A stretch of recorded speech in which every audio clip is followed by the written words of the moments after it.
함돈균의 사유하는 책.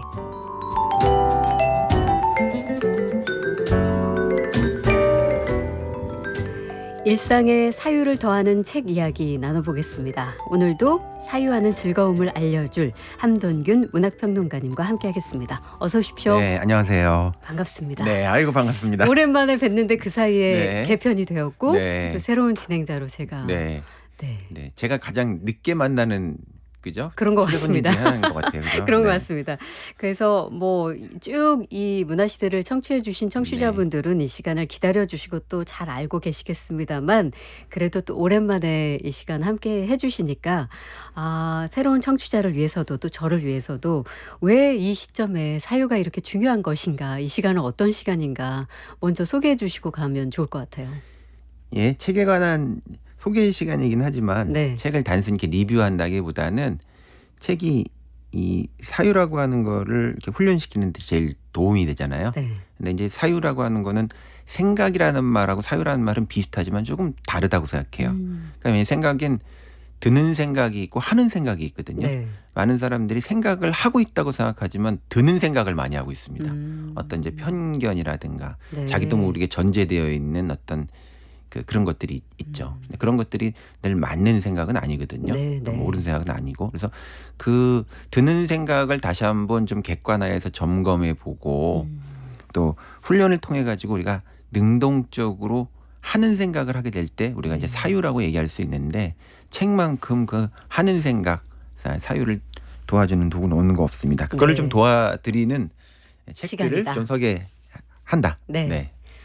처음에 듣는 생각이라고 제가 드는 생각. 드는 생각. 네. 생각. 네. 소극적이고 능동적이지 않지만 그냥 불쑥 들어오는 생각. 자동적인 생각. 자동적인 생각에서 네. 하는 생각으로 네. 여러분들을 이끌어주는 그런 책과 또 그런 이야기를 나누는 시간입니다. 어제 북토크를 하셨다는 이야기 들었습니다. 네, 어떤 이야기로 독자들과 만나셨나요? 이게 이제 그 존재하지 않는 콘서트를 만들었기 때문에 네. 이해가 쉽게 하기 위해서 그냥 북콘서트라고 이렇게 상투적으로 말씀드렸지만 북콘서트가 아니고 예.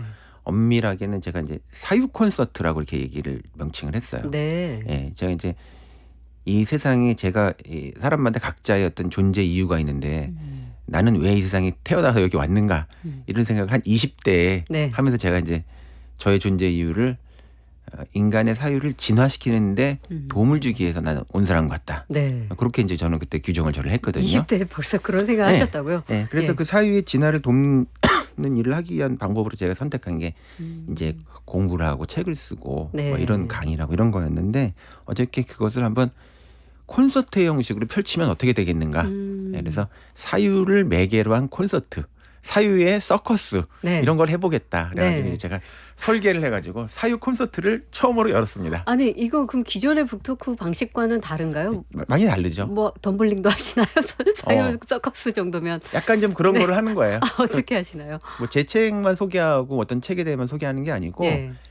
사유라고 하는 것에 대한 어떤 그런 이제 규정. 예. 그리고 사유라고 하는 건 어떤 방법으로 하는 것인가. 그리고 사유의 방법, 사유를 촘촘하게 넓게 그다음에 높은 수준에서 할 수 있게 만드는 사유의 대가들을 소개하고 네. 그 사람들은 어떤 방식으로 그 사유의 진화에 기여했는가 네. 이런 걸 보여준다든가. 네. 그다음에 제가 쓴 책들도 좀 문학 평론가로서의 책도 있지만 독특한 책도 있거든요. 사물의 철학 같은 그런 책. 일상의 어떤 시간 경험에 대한 이야기를 하는 순간의 철학 이런 책들도 있기 때문에 네. 거기에서 나는 어떤 발성을 이런 물건을 일상적인 도구로 바라보지 않고 다른 관점으로 경험하게 되는가 뭐 이런 네. 것들을 이제 알려준다든가 네. 또 우리 시대가 가지고 있는 좀 시대적인 넘어서야 되는 어떤 생각의 한계는 무엇인가 여기에 대해서 좀 사회적이고 또 정치적인 어떤 그런 메시지 같은 것들도 여기서 같이 좀 얘기하는 네. 철학과 정치와 문학을 좀 연결시키는 와. 이런 콘서트였습니다. 자, 지금 철학과 정치와 문학을 연결시키는 사유 콘서트를 어제 하셨다고 했는데 오늘 소개해 주실 이 책과도 어떻게 보면 좀 연결이 되겠습니다. 어떤 그렇습니다. 책일까요?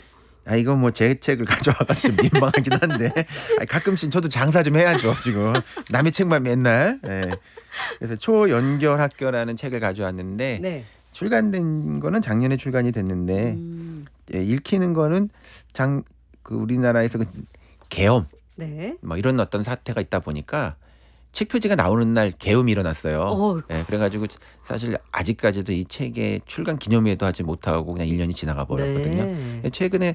최근에 많은 사람들이 이제 오히려 더 많이 읽고 있는 그런 어떤 책이라고 할 수 있고 특히 이제 5월이 스승의 날, 어린이날 이런 어떤 게 있어가지고 배움에 대해서 새로운 배움이라고 하는 건 이제 어떻게 가능한가 거기에 대한 저의 좀 추상적인 생각을 넘어서 가지고 그 사이에 제가 한 20년 동안 어떤 경험했었던 그리고 이 교육이라고 하는 건 문명의 어떤 상황하고 굉장히 관련이 많거든요. 네네. 그래서 그런 문명적 상황에 대한 저의 좀 문명 관찰자 비평가로서의 그런 관점에서 교육과 학교를 바라보는 실제로도 제가 지금 상당히 오랜 시간 동안 저런 새로운 교육 운동을 하기도 했어요. 그러니까요. 예, 아마 그래서 많은 분들이 우리 함동균 선생님을 문학평론가로 주로 알고 있지만 네. 교육운동가로 활동하신 것도 꽤 오래되셨고 그 계기가 있으실까요?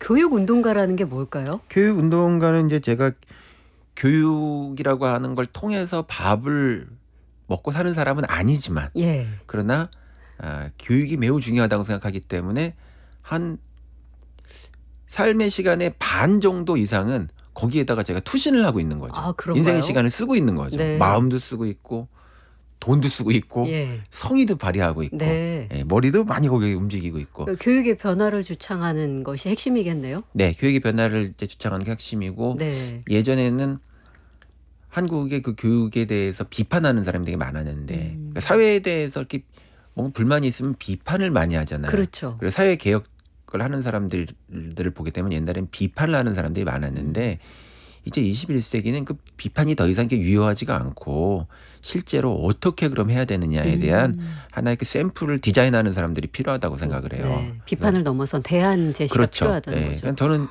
글을 쓰는 사람이기도 하지만 제가 여러 차례 이제 제가 여러 기회로 제가 말씀드릴 기회가 있었었는데 네. 문학이라고 하는 거를 뭐 이렇게 미사여구를 이렇게 뭐 분석하고 이런 거라기보다는 문학이 인간의 고통의 문제에 관심이 많고 맞아요. 지난번에 이번에 봤더니 그 세월호 기억식에서도 사회를 보시더라고요. 네, 네, 네. 그래서 그러니까 그 세월호 문제 같은 경우도 굉장히 작가들이 거기에 대해서 그 당시에 민감했고 저도 거기에 관련된 책이 있거든요. 근데 이제 한국 사회에서 제가 생각할 때 제가 실천적으로 사회에서 행동을 통해 가지고 뭔가 참여할 수 있는 어떤 고통의 개선이 뭐가 있을까? 저는 이제 그거 교육이라고 생각을 하고 네. 특히 문학과 철학 이렇게 인문학으로 훈련받은 사람이 할 수 있는 독특한 교육의 방식이 있어요. 지금 그 우리 아나운서님께서도 이제 좋은 출판사를 하시면서 작가들하고 특히 문학 작가들하고 되게 친하시게 됐잖아요. 네네. 그럼 저는 친구들의 대부분이 사회에서 만난 친구들이 뭐 돈 버는 친구들이 있는 게 아니라 전부 다 글 쓰는 문인들. 친구들이거든요. 네. 근데 이런 친구들 특히 저는 이제 시를 굉장히 좋아했기 때문에 시를 쓰는 그런 친구들을 이렇게 보게 되면 이 동료들이 한 편의 시를 쓰고 한 권의 시집을 낼 때 요즘은 뭐 짧게 시집 내는 시간이 좀 짧아져서 2년에 한 권, 3년에 한 권도 내지만 저희 선배 세대 때 그런 좋은 작가들은 뭐 7년에 한 권 낸다든가 네. 진은영 선생 같은 경우는 9년 만에 재작년에 시집이 나왔나요? 그러기도 했고 그 시간 동안에 한 편의 시 한 권의 시집을 담기 위해서 말은 짧지만 그렇죠. 엄청난 거기에 독서량이 있고 네. 이 세상에 대한 어떤 그런 관점, 인간 고민. 성장에 대한 관점, 인간의 고통에 대한 천착이 있어요. 그들이 대부분 그리고 굉장히 독특한 방식의 어떤 교육에 대한 관점과 방법론을 가지고 있거든요. 그런가요? 예. 예. 그 교육이라고 하는 게 무슨 수미안과 점수를 매기는 게 아니라 인간의 성장에 도움이 되는 어떤 행위를 하는 게 다 교육이잖아요. 네. 그래서 글을 쓸 때도 그 쓰는 방식도 참 독특하고 그걸 쓰는 과정 속에서 어떻게 사유를 해야 되는지에 대한 그런 것들도 있고 그러니까 그런 것들을 저는 많이 접했고 저도 그런 글을 써온 사람이다 보니까 네. 이런 인문학으로 훈련받은 사람이 좀 아주 새로운 아주 새롭다기보다는 이미 존재하지만 세상이 알지 못하는 그런 교육의 어떤 방법들, 글쓰기의 방법들, 생각의 방법들을 새로운 시대에 학교에 도입하면 얼마나 좋을까 네, 네. 이런 생각을 하면서 그런 학교 설계에 참여하기도 하고 직접 그런 걸 만들려고 시도도 해보고 이런 것들 해왔죠. 사실 지금 말씀하신 부분은 이제 공교육의 워낙 문제점은 아주 오래전부터 네. 지적이 돼 왔기 때문에 그게 어느 시점에 투입되더라도 이상하지 않은 이야기 네. 같은데 이제 문제는 뭔가 새로운 대안이 필요하고 새롭게 사유하는 교육 방식이 필요하다고 전제를 해주셨을 때 그렇다면 지금 한국 교육의 가장 큰 문제가 뭐라고 보실까요? 그 원인 분석도 필요할 것 같은데. 예, 보통 그냥 뭉뚱그려서 입시 교육을 얘기를 하는데 그런 그렇죠. 얘기는 너무 상투적이고 네. 저는 제가 쓴 이제 그 책이 초연결학교라는 건데 초연결학교라는 그 책의 이 네이밍과 관련해 가지고 연결을 화두로 해 가지고 그 문제를 생각해 본 책이에요. 네. 그래서 그 문제를 해결해 보겠다는 책이 저 대안이고. 그럼 이제 결국은 한국 교육에 대해서 제가 가지고 있는 제일 큰 문제는 어떤 중요한 연결이 끊어졌다는 거거든요. 그럼 어떻게 끊어졌냐면 나 자신과의 연결이 끊어졌고 네. 세상과의 연결이 끊어졌고 그다음에 시민성이라고 하는 그런 시대 정신과 연결이 끊어진 게 한국 교육이라고 봐요. 그러니까 최근에 그 이제 여기 국악방송 음악 좋은 음악을 많이 틀어주시는데 그 이민찬 씨 피아니스트 이민찬 씨가 이탈리아의 어떤 그 이제 좀 유명한 잡지인가 봐요. 거기하고 인터뷰를 했는데 한국에 가보고 싶지 않냐 이렇게 얘기하니까 나는 한국에서 학교 생활한 걸 생각하면 끔찍해가지고 학교를 가고 싶지 않다는 거예요. 네. 그게 되게 화제가 됐죠. 그 네, 인터뷰가. 네, 네. 그런 인터뷰하면 밑에서 저거 뭐 매국노다 뭐 그렇게 다른 그런 것들도 있는데 단세포적으로. 그렇죠. 예, 아니 고통을 호소하는 사람에 대해서 공감하고 고칠 생각을 안 하고 고통 받는 사람에 대해서 욕을 하는 게 말이 됩니까?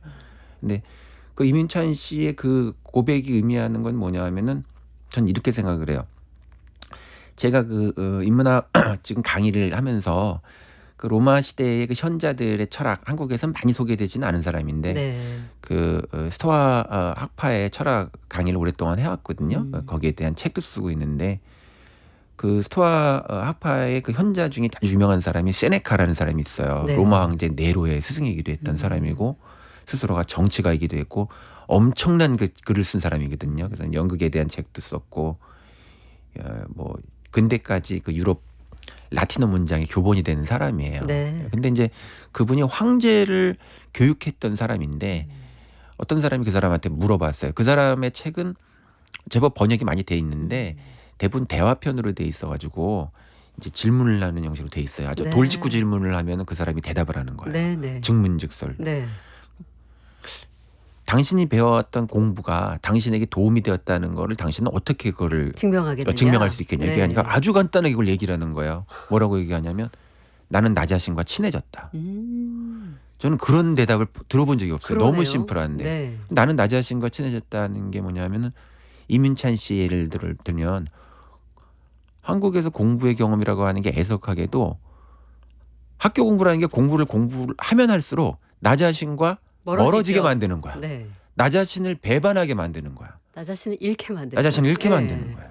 그 세네카는 내가 해온 공부가 나를 나답게 하는 공부를 했다는 거거든요. 네. 나를 나답게 하는 거니까 억압이 없이 얼마나 성장했겠습니까?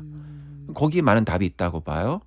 그게 이제 나 자신과 연결이 끊어진 한국의 교육이라고 저는 이제 생각을 하고 네. 정치 철학자 중에서 한나 아렌트라는 사람이 있는데 이 사람이 이제 우리나라에서는 정치 철학자로 소개되었지만 이 사람이 교육에 대한 얘기도 많이 하셨는데 그분이 교육에 대해서 얘기한 건 거의 번역되어 있는 게 아무것도 없어요. 네, 네, 네. 근데 그분이 이제 교육에 대한 얘기 중에 보면 나탈리티 영어로 얘기하면 나탈리티 탄생성이라는 그런 개념을 얘기하거든요.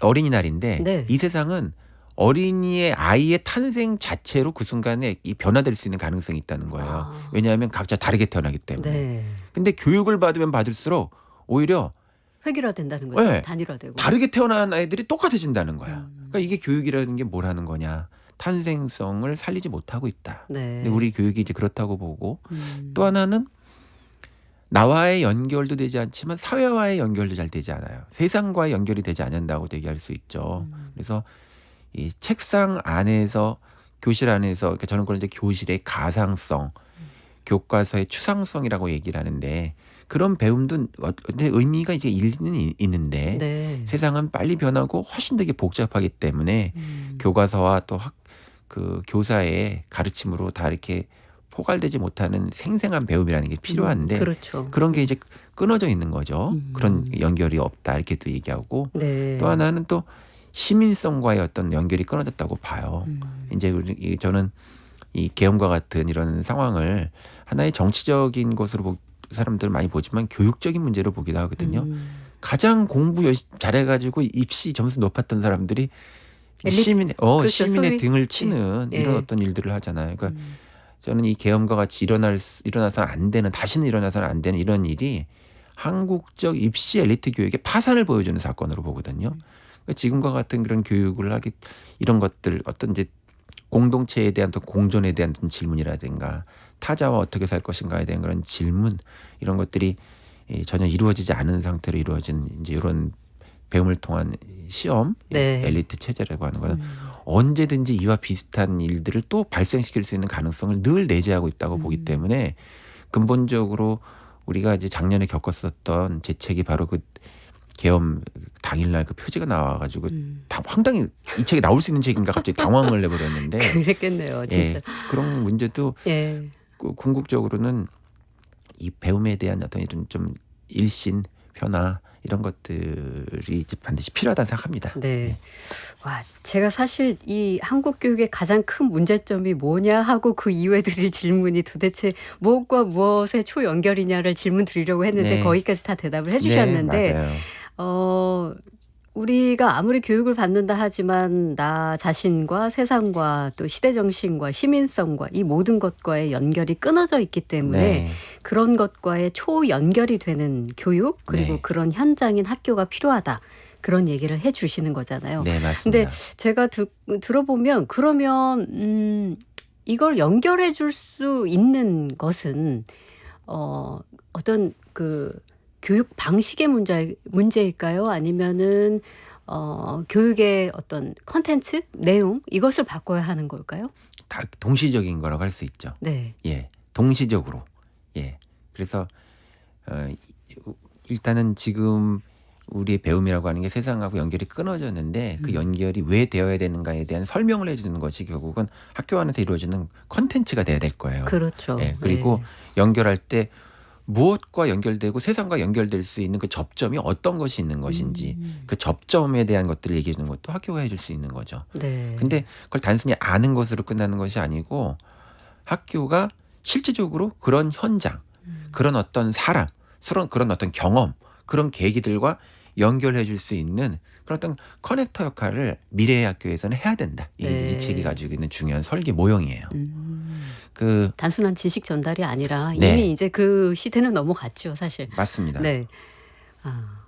알겠습니다. 자, 음악을 먼저 듣고 갈까요? 그 전에 유튜브 실시간 채팅으로 마마님께서 어제 사육 콘서트에 오셨었나 봐요. 네네. 만나 뵈서 좋았는데 오늘 또 뵈니 좋다고 말씀 주셨고요. CKO 쓰시는 분은 함쌤의 얘기를 듣다 보면 집중하게 되고 빠져든다고 네. 이 시간을 또 이렇게 즐겨주시는 분들입니다.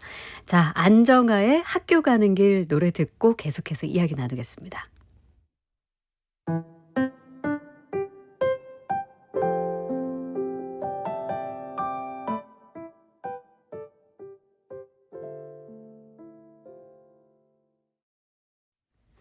안정아의 학교 가는 길 듣고 왔습니다. 백제나님께서 한국의 교육이 획일화시키는 것도 있지만 무엇보다 문제인 것은 자기밖에 모르는 사람으로 만든다는 거죠. 라고 써주셨고요. 그리고 3849 쓰시는 분께서는 저도 이윤찬님 학창시절이 힘들었다는 인터뷰 봤는데 안타까운 마음이 들었습니다. 라고 아주 집중해서 지금 평론가님과 저의 대화를 들어주고 계십니다. 네. 자, 초연결학교 이 책을 중심에 두고 사유를 나눠주고 계신데요. 궁금한 점은 그러면은 평론가님이 대안을 제시하신 이 초연결 교육 학교를 위해서는 뭐 얼핏 상상해 보건대 우리가 알고 있는 대안학교 같은 방식일까라고 생각을 해보게 되는데 평론가님은 미래학교라는 단어를 사용하셨더라고요. 어떤 차이가 있을까요? 네, 요즘은 미래학교라는 말을 이제 쓰기도 하고 네. 그다음에 그게 교육 현장 안에서 이 실질적으로 이게 담론으로 들어오기도 했고 정부에도 그런 부서도 있어요. 교육청마다. 그런가요? 예. 근데 예. 저는 이 용어를 좀 일찌감치 미리 좀 빨리 썼죠. 음. 예. 벌써 몇 년 전부터 이 말을 쓰기 시작했는데 그 당시에는 처음에 이 말을 썼을 때는 미래라는 말이 학교가 붙어 있으니까 대부분 미래 딱 하면 뭐가 떠오르세요? 미래. 테크놀로지죠. 예. 테크놀로지 떨어지니까 예. 실제적으로 정부에서도 이걸 처음에 문재인 정부 때 미래학교에 관련된 이런 것들이 딱 이제 중요한 교육 의제로 들어왔을 때도 교실을 스마트 교실로 만든다고 해가지고 네, 네. 무슨 뭐 이렇게 좀 학습 도구들을 기술 설계라든가 네. 뭐 도구 이런 것들을 가지고 많이 생각했는데 저는 그런 것하고는 전혀 관련이 없어요. 아, 그런가요? 예, 왜냐하면 예. 기술이라고 하는 거는 그냥 부차적인 문제고 무엇을 위해서 어떻게 기술을 활용하는가 사실 이제 그게 여기에 핵심이 돼야 된다고 보거든요. 대안학교라는 말을 쓰지 않는 이유는 대안학교가 어떤 역할을 했던 적이 있었죠. 우리 한국에서 대안학교는 한 30년 됐어요. 1990년대 중반 네. 우리나라에선 간디학교, 이유학교 같은 이런 학교들이 이제 설립이 되면서 그리고 우리나라의 대안학교는 그리고 고등교육 과정, 대학 과정의 대안학교는 없습니다. 사실은 비슷한 모양의 학교가 파주의 출판단지 파티라고 하는 디자인 대학이 있긴 하지만 네. 대부분 초, 중, 고 단위의 보통교육 과정 안에서 대안학교가 있었는데 이게 지금은 어떻게 보면 좀 역사적인 좀 어떤 한계에 좀 봉착해 있다고 할까? 예. 그리고 그 대안이라고 하는 건 기존의 교육 시스템이 있어서 그 시스템에 대한 대체로서의 어떤 성격을 가지고 있어야 되는데 그렇죠. 그만한 형태의 파워를 지금 대안학교가 가지고 있지 못해요. 그러니까 기존 교육 제도가 그러니까 대안학교의 모델이나 그 힘이나 사이즈를 가지고 긴장을 전혀 하지 않는 이제 상황이거든요. 네. 그래서 뭐 역할이 있었지만 진짜 이제 파워풀한 역할을 하는 그런 단계는 이미 좀 지났다. 그리고 대안학교가 가지고 있는 문제의식은 공교육에서는 혁신학교라는 이름으로 그게 어느 정도 문제의식도 수용되기도 했거든요. 네네. 제가 미래학교라는 이름을 쓰는 거는 이렇게 좀 마이너리티한 어떤 그런 것이 아니고 그냥 기존의 중심적인 이 메인스트림에 있는 학교 시스템이라고 하는 것들이 다음 단계로 전체적으로 이제 업그레이드 돼야 된다. 네. 그럼 어떤 방식으로 업그레이드 돼야 되느냐에 대한 그냥 진짜 시스템에 대한 제안이에요. 네. 제시. 그런 네. 차원에서 미래 학교를 얘기하고 미래 학교는 그리고 앞으로의 그 사회에 대한 사회를 이제 준비하고 거기에 적응해서 잘 살 수 있는 그런 거를 생각을 하는 거죠. 그렇죠. 예. 근데 그런 한 인격체를 만들어내는. 근데 대체적으로 그 미래라고 하는 담론이 근데 기술적인 담론이라든가 산업적인 담론을 가지고 많이 얘기를 하는데 네네. 미래의 삶이라고 하는 건 그런 기술과 산업만이 인간 삶에 있는 것은 아니거든요. 그래서 그 미래라고 하는 건 어떻게 다양한 삶이 인간에게 있는가에 대한 그런 공부를 하는 것도 미래의 교육이 되는 거죠. 자, 근데 여기에 제가 늘 저도 이제 학부모의 입장으로서 늘 네. 궁금한 지점 하나가 있는데요. 뭐 다 좋습니다. 현재 그 한국 교육의 문제점 모두가 인지하고 있지만 변화될 수 없는 지점의 하나가 아까 네. 이제 그게 그 원인을 하나로 수렴하는 게 입시 제도 네. 그게 좀 상투적이어서 그 이상을 이야기하시는 거라고 말씀해 주셨지만 새로운 시스템을 제안하고 이렇게 초연결되는 교육을 하려면 어쨌든 무언가를 향해 가는 그 지향성, 방향성이 바뀌어야 된다고 보거든요. 그러려면 이 입시 제도가 먼저 사라져야 되는 것이 아닌가라는 질문을 드리고 싶어요. 네. 그런 걸 철학에서는 보통 아포리아라고 하는데 예. 포리아라고 하는 게 이제 그리스어로 달이라는 뜻이거든요. 건너간다. 근데 이제 A를 앞에 붙이면 부정어가 돼요. 네. 그러니까 건너갈 수 없는 다리. 다리가 끊어졌다. 거기에서 어떻게 해야 되는지. 네, 네. 이제 이런 지점이 한국 교육에서는 그 입시의 문제를 얘기하면 그렇죠. 어떻게 할 거냐. 예. 이런 생각이 이제 드는데 늘 거기서 막혀요. 맞아요. 예. 저는 그냥 현실적인 부분들에 대해서 인정하는 부분도 되게 많은 사람이에요. 그러니까 어떤 우리가 변화를 추구할 때 전면적으로 완전히 변화라는 건 불가능하다 인간 사회에서. 그러니까 그런 부분들을 인정하는 거예요. 다만 이제 거기에 대해서 그래서 그 부분적으로 그것을 교정해야 되는 개선해야 되는 부분도 있고 네. 그 제도만 가지고 막 사정을 하는 게 아니고 그 옆에 다른 시스템들을 우리가 보완? 만들어냄으로써 예. 늘 이 한국의 입시제도라는 것도 그런 거예요. 제가 볼 때는 이 교육제도라고 하는 것, 교육제도와 학교의 모형이 유일하게 이거 하나밖에 없으니까. 네. 근데 거기에 대해서 그럴싸한 모델들이 다원적으로 생태계가 만들어지면 사람들이 이게 더 좋은 것 같아. 이런 식의 선택을 할 수 있다고 보거든요. 그렇죠. 예. 그러니까 입시 제도만 자꾸 문제를 삼는데 사실은 여기에 대해서 경쟁할 만한 학교의 모형이라든가 교육 시스템 같은 것들을 만들어 놓지 않은 이런 어떤 이 시스템 자체의 독점성이 더 문제가 된다고 생각해요. 네. 예. 근데 우리는 이제 입시라는 것도 이제 그렇습니다. 저는 이제 이걸 하면서 이 고등교육의 모델, 전 세계에서 그 대학의 모델 같은 것들에 대해서도 많이 좀 연구를 해보고 공부를 해보게 되는 기회들이 여러 방식으로 있었는데, 예를 들면 이제 그 대학 같은 경우도 그래요. 우리가 한국에서 볼 때는 대학을 들어간다 그러면은 그 유니버시티라고 보통 얘기하고 있는 영어로 유니버시티. 네. 그건 사실은 종합대학이고 연구 중심 대학이라고 해요. 대학이라는 관점에서는. 그런 대학은 한국 대학의 중심이고 사람들은 거기를 대학이라고 생각을 하지만 우리가 생각하는 그 연구 중심 대학에서의 그 교수들은 사실은 티칭, 교육을 잘하는 사람이 아니라 연구 실적이 많은 사람들을 뽑아요. 네. 그래서 대학에 보면 연구 실적이 높지만 티칭 가르치는 능력이 별로 재미가 없는 사람도 많거든요. 그러니까 스승은 없는데 연구자만 많은 게 한국의 교육 시스템이에요. 뭐 미국 같은 모델이 꼭 좋은 모델은 아니지만 미국 같은 데도 보면 대학이 좀 나눠져 있거든요. 진짜 인간의 성장에 정말 도움이 되는 그런 걸 하고 싶다. 네. 그러면은 우리는 이제 하버드라든가 뭐 이런 학교들 있잖아요. 동부의 유명한 아이비리그 학교들이 전부 다 유니버시티 종합대학 연구 중심 대학인데, 진짜 그 자녀의 높은 수준의 정말 그걸 교육에 그걸 통해 성장시키고 싶다고 하면은 그 리버럴 아츠 칼리지라고 해가지고 그 단과 대학, 네. 인문 대학이 중심이 되어 있는 딱 그냥 몇백 명 되지도 않아요. 그런 대학들이 있는데 그게 미국 대학에서 하버드 들어가기보다 더 어려운 그런 대학들이 있어요. 네. 저희 사촌도 그런 대학 나온 저 친척이 있는데, 그러니까 예를 들면 그렇게 학교의 모형들도 굉장히 다양할 수 있거든요. 이건 대학의 모델도 그렇고 중등 교육의 과정의 모델도 그래요.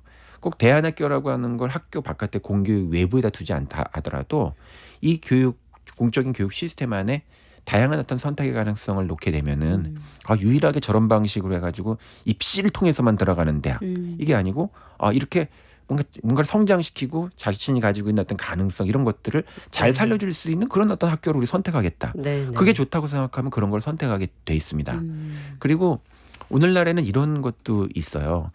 과거에는 그 대학이라고 하는 게, 대학은 이 사회의 그 재생산을 위해서 만든 시스템이기도 하거든요. 물론 이제 유럽의 대학은 중세 때부터 만들어지기도 했지만, 근데 예전에는 우리가 이제 그 지식이라고 하는 것들을 보게 되면 이 세 가지의 층위가 있는데, 정보, 지식, 지혜가 있어요. 네. 근데 예전에는 이 정보와 지식이라고 하는 게 굉장히 우리가 못 살던 시대에는 이걸 얻을 수 있는 게 학교밖에 없었던 그렇죠. 거예요. 예. 그리고 또 고등적인 지식을 얻을 수 있는 건 대학밖에 없었던 거야.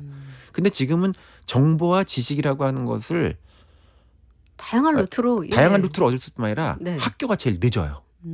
너무 빨리 변하고. 네. 그리고 학교 시스템이라고 하는 게 6년, 4년 이 시스템을 가지고 하지 않아도 빨리 할 수 있는 속성이 되게 많거든요. 그러니까 학교에서 대학을 가가지고 그다음에 또 우리가 취직을 하기 위해서 배워야 된다라고 하는 정보 지식이라고 하는 것도 꼭 그걸 통해서만 돼야 되느냐 이런 의문도 네. 많이 생기고, 그다음에 정보와 지식이 아니라 그럼 학교라고 하는 건 그러면 이거는 뭐 필요가 없는 거냐, 그렇다고 생각하진 않아요. 학교에서 지금 배워야 되는 건 지혜라고 생각하거든요. 네. 근데 원래 학교를 처음 만들었었던 사람들이 서양에서는 이 그리스 사람들이었는데, 기원전 5세기에 플라톤 같은 사람이 만든 학교도 있었지만 아리스토텔레스가 만든 리케이온이라는 유명한 학교가 있었거든요. 플라톤은 철학자지만 아리스토텔레스는 원래 의사의 아들이었어요. 네. 그래가지고 이 사람은 굉장히 자연과학 지식이 많고 물리적 지식이 많은 사람이었는데, 이 사람이 설계한 학교를 보면 굉장히 구체적이에요. 왜 우리가 라파엘로의 그림도 보면 플라톤은 손을 위를 가리키고 옆에 있는 사람은 아래를 가리키고 있는데 이게 아리스토텔레스인데, 네. 이 아리스토텔레스가 생각한 그 리케이온이라는 학교는 학교에서 가르쳐야 되는 것이 실천적 지혜라고 얘기를 했거든요. 그 실천적 지혜라고 하는 건 정보와 지식이 아니고, 그렇죠. 지혜는 세상과의 연결이 없으면 지혜는 만들어지지가 않아요. 어떤 맥락이 있어야 되고 실제적으로 생생한 삶에 대한 자기가 경험이 있어야 되고 뭐가 이 세상에 필요한지에 대한 변화에 대한 감각이 있어야 되는데 원래 최초의 학교를 설계했던 사람들은 그런 생각까지 했거든요. 네. 근데 한국에서는 학교가 만들어지는 그 순간부터 그런 것이 실현돼 본 적이 없죠. 지혜를 목표로 한 적은 예, 없죠. 예. 네. 그래서 지금 오히려 저는 이런 걸 일종의 오래된 미래의 학교라고 생각을 하는데 한 번도 실현시켜 보지 않은 그런 학교의 이상이라고 하는 게 21세기 시점에는 더 필요하다. 네, 네. 왜냐하면 정보와 지식이라고 하는 건 학교를 통해서 얻을 필요는 없거든요. 이것만 보게 되면 학교 무용론이 제기될 수 있어요. 네네. AI가 다 금세 가르쳐주는 이런 그러니까요. 시대까지 됐단 말이에요. 예. 그러나 그 지혜라고 하는 부분은 책상에 앉아서 얻을 수 있는 게 아니에요. 그래서 사람과의 관계 속에서 대화 속에서 서로 다른 생각을 가지는 사람들의 토론 속에서 또 좁은 공간의 학교뿐만 아니라 세상 사람들이 어떻게 살고 있는가에 대한 그런 집중적인 어떤 연관 속에서 이런 것들을 그런 관계 속에 지혜는 만들어질 수 있다고 생각하는데 그렇게 보면 학교의 역할이 정보와 지식을 가상 공간 안에 이 교실 안에서 가르치는 게 아니고 세상을 연결시켜주는 그런 에이전트의 역할을 교사와 학교가 할 수가 있다. 네. 그런 이제 모형을 제가 말씀을 드리는 겁니다. 기존에는 이제 요즘에 뭐 서점가를 가보거나 아니면 뭐 아카데미 학교에 있는 그런 어떤 뭐 연구자들, 전문가들이 하는 이야기는 이제는 AI 시대에 맞는 교육이 필요하다라는 걸 큰 주제로 해서 굉장히 조금은 지역적인 그런 이야기를 대부분 지역적이에요. 하는 것 같은데 네. 그래서 제가 이제 드리고 싶은 말씀은 AI 시대에 준비해야 되는 교육의 변화가 무엇이냐 하는 방향과 네. 지금 평론가님이 해주시는 말씀의 방향은 조금 다르다라고 네. 이해해도 되나요? 다른 지점도 있고 그걸 뭐 이용할 수 있는 지점도 있죠. 근데 AI라고 하는 게 사람들이 지금 머릿속에 생각하는 AI는 챗GPT 정도의 AI를 생각하고 있기 때문에 그 AI라고 하는 게 이 산업의 환경이라든가 저는 뭐 삼성전자라든가 이런 데에서도 이런 어떤 기술이나 이런 그런 튜터를 한 적도 있어요. 네. 예. 근데 사람들은 이 AI라고 하는 것들에 대해서 지금 바라보는 뭐 그런 정도 수준으로 AI를 생각을 하지만 어떻게 AI라고 하는 것이 현실에서 들어올 수 있는지에 대한 그런 것들은 아직도 아직 다 감각하지 미지수거든요. 못하고 있죠. 예. 예. 근데 이제 가장 불안하게 느끼는 건 AI 시대에 내가 선망하거나 내가 꿈꾸는 직업이 사라질 수 있다. 뭐 이런 공포감만 너무 사로잡혀 있어가지고. 근데 저 AI라고 하는 게 지금 화두가 되는 건 결국은 예. 미래 사회의 교육은 어떻게 돼야 되느냐 이런 형태의 질문인데 저는 좀 원론적으로 그런 거를 생각을 해요. 그러니까 어떤 기술 체제가 들어온다 하더라도 교육이 가지고 있는 기본적인 본질은 뭘 하는 거냐면 교육은 인간의 사유의 능력을 진화시키는 것이거든요.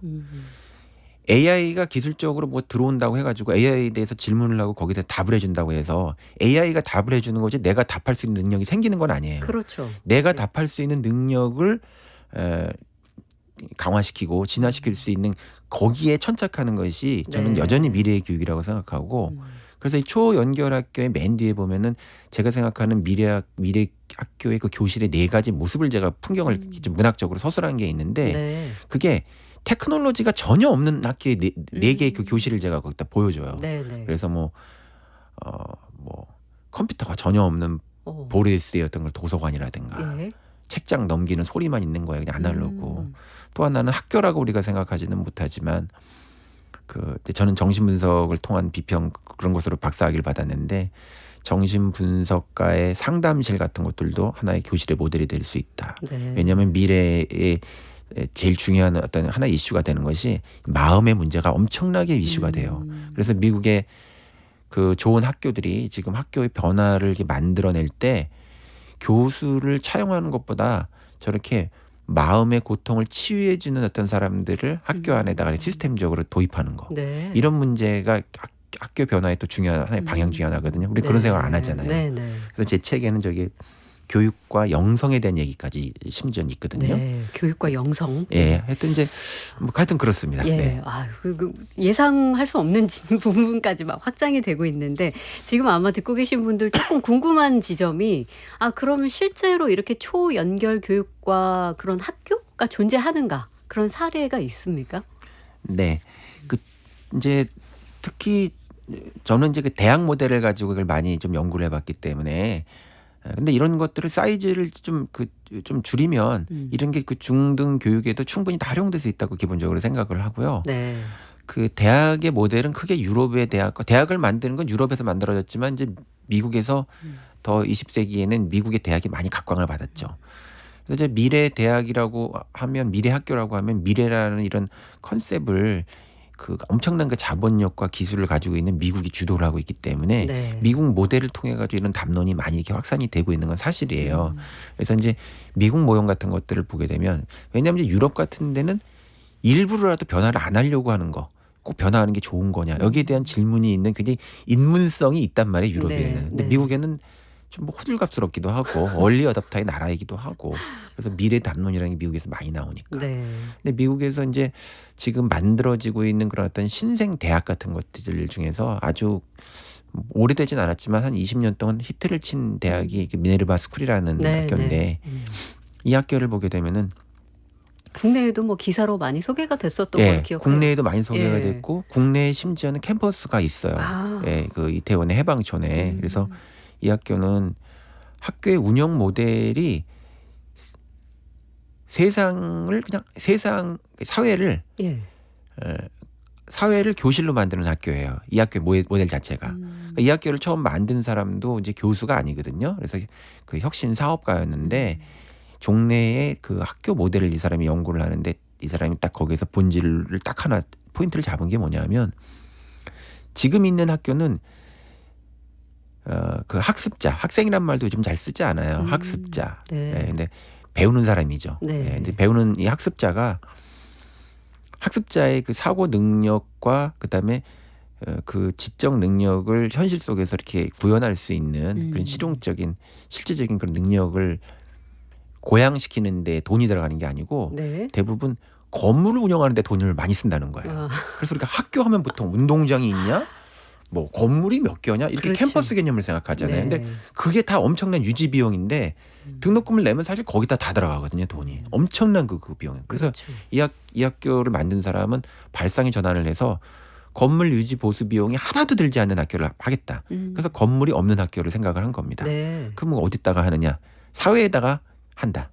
그래서 전 세계의 7개의 주요 도시 그중에 한국도 있는 거예요. 그러니까 네. 인도에도 있고 아르헨티나에도 있고 뭐 그 헤드쿼터는 샌프란시스코에 있는데 저도 거기도 헤드쿼터도 가봤는데 전 세계 7개 도시를 매 학기마다 이동하면서 그 지역 그 도시가 가지고 있는 가장 어떤 첨예한 어떤 문제적 상황이나 도시의 맥락. 네. 예를 들면 베를린에 있으면 베를린이라고 하는 건 뭐 세계 전쟁을 겪었지만 유럽에서 가장 강한 어떤 경제를 갖게 된 나라다. 그 나라의 맥락 속에서 뭘 해야 된다. 뭐 인도에 가면 인도의 어떤 도시에 가면 그 인도라고 하는 곳에서 인구가 가장 아시아에서 많은 나라 중에 하나고 그러나 뭐 이런 어떤 인종적인 지금 그 종교적 갈등이 있는 나라는 어떻게 사는가 그런 것들을 체험하게 하는 그 역사적이고 사회적인 맥락에 맞는 것들 그곳에 가가지고 공부하는 거예요. 네. 그러니까 세상을 전부 다 연결시킨 거고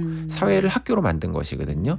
그러니까 예를 들면 이런 모델이 있어요. 그러니까 저는 이제 이런 거를 뭐라고 얘기하냐면 초연결 학교라는 게 모토가 세상을 품은 학교의 시대가 온다 이렇게 되어 있는데 학교를 세상으로 연결시키기도 하지만 사회 자체를 학교로 만드는 그런 사회 디자인을 해야 된다라고 얘기해서 네. 저는 그걸 러닝 소사이어티라고 이해하거든요. 러닝 소사이어티. 예, 학습 사회를 만들어야 된다. 그래서 그 초연결 학교의 가장 큰 비전은 사회 전체를 학교로 만드는 그런 시스템 디자인하는 거, 사회 디자인을 하는 거 이게 제가 가지고 있는 좀 비전이에요. 네. 실제로도 초연결 학교를 디자인하기도 하셨고, 네, 맞아요. 하면서 이제 뭐 어떤 발전 방향도 보셨을 거고, 가능성도 보셨을 거고, 네. 한계도 보셨을 거고, 그 이야기 짧게 함께 들려주시고, 또 궁금한 점은 이어서 아까 이제 그 영성적인 행위로 학습을 표현하기도 하셨는데 이게 도대체 영성이라 하면 이런 단어는 종교와 관련이 되어 네. 있는 것인데 도대체 교육과는 또 어떻게 연결이 되는 것인가? 네, 이어서 답변 부탁드릴게요. 네.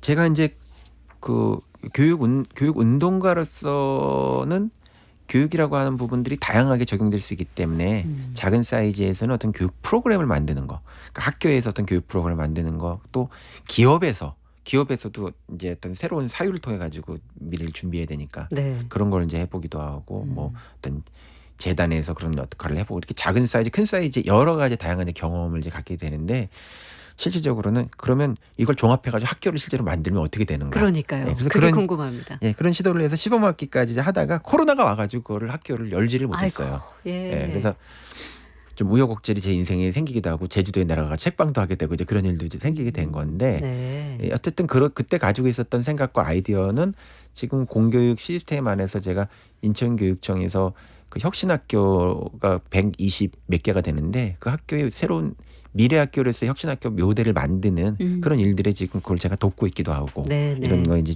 적용되고 있다고 볼 수 있고요. 네. 그다음에 그 영성이라고 하는 그런 이제 문제는 우리가 보통 종교의 관점에서 그걸 생각을 하는데 종교가 어떻게 보면 영성이라는 것을 독점해 온 것이지 영성이 종교의 전유물은 것만은 아니다. 아니에요. 네. 근데 영성이라고 하는 것들을 가장 촉진시킬 수 있는 것이 종교적인 사회의 도구라고 볼 수 있거든요. 저는 영성이라는 걸 어떻게 생각하냐면은 연결에 대한 감각, 보이지 않는 연결에 대한 감각, 인간이 어떻게 더 확장될 수 있는가에 대한 감각, 또 인간 넘어서 다른 어떤 생명체와 여러 가지 존재들과 어떻게 연결돼 있다라고 하는 그런 어떤 감각, 연결이 전부 다 확장이 되면 우리는 개별적으로 파편적으로 있는 것이 아니라 네, 네. 전체로서 존재하고 전체의 일부로 연결돼 있구나라는 생각을 그렇죠. 갖게 되거든요. 네, 네. 그게 하나의 신에 대한 관념으로 나오기도 하고 철학자에게는 진리에 대한 관념으로 나오기도 하는 거예요. 모든 사람들이 우리가 이렇게 리스펙하고 모든 사람들이 옳다고 얘기할 수 있는 어떤 것을 우리가 본다. 그런 보편성에 대한 감각이 전체에 대한 그런 감각인데 이 영성은 확장되고 연결되기도 하지만 또 고향을 통해 가지고 내 존재가 업그레이드되고 성장되는 감각이기도 하거든요. 종교를 통해 가지고 영성이라고 하는 걸 하지만 사회 제도 속에서 그 영성이라고 하는 걸 훈련시킨 것이 바로 학교라는 제도예요, 사실은. 네, 네. 예. 그런데 우리가 학교라는 제도가 그런 영성이라고 하는 것들을 훈련시키지 못했기 때문에 오히려 학교라고 하는 것이 원래 그리스에서는 이런 뭐 기독교라든가 종교에 대한 것이 들어오기 전부터 학교가 만들어졌고 그런 것을 이미 했거든요. 근데 그런 것들을 잃어버렸기 때문에 종교의 행위로만 그것을 이제 보는 것이죠. 네, 네. 예. 우리 성장을 위해서 반드시 필요하기 때문에 우리 앞으로의 사회에서 오히려 개별적이고 파편적으로 이렇게 나눠져 있는 그런 어떤 감각들 그 속에서 파편적으로 개별적으로 나눠져 있다가 보니까 사람이 또 불안해져요. 그럴 수 예, 있습니다. 그 안에서 예. 또 마음이 실제로 병들기도 하고 네, 네. 그런 것들을 좀 치유하는 건데 치유라는 게 그냥 단순히 개인을 치유하는 것이 아니라 전체성에 대한 감각을 회복시킴으로써 인간을 업그레이드 시키고 질적으로 이제 진화시키는 방식을 통해서 치유할 수 있는 그런 어떤 방법도 있죠. 건강하게 되는 학교가 그런 걸 해야 된다 이렇게 네. 생각하고 있습니다. 아, 이야기 막 더 듣고 싶은데 네. 마무리 질문을 드려야 될 것 같아요. 네. 이제 또 3주 뒤에 저희가 뵙거든요. 네. 자, 오늘은 초연결 학교를 통해서 이야기를 나눠봤는데 다음 시간에는 어떤 책 소개해 주실까요? 네. 5월 여전히 이제 다음 주도 5월일 거예요. 네. 네, 그래가지고 인간의 그 성장에 대해서 깊이 있게 질문해본 문학. 예. 헤세의 데미안이라고 하는 고전을 네. 저는 어떻게 읽는지에 대한 얘기를 좀 함동균이 읽는 데미안에 대한 얘기를 좀 해드리고 싶습니다. 기대하고 있겠습니다. 함동균의 사유하는 책, 오늘은 함동균 평론가님의 초연결 학교를 읽어봤습니다. 고맙습니다. 네, 감사합니다. 네.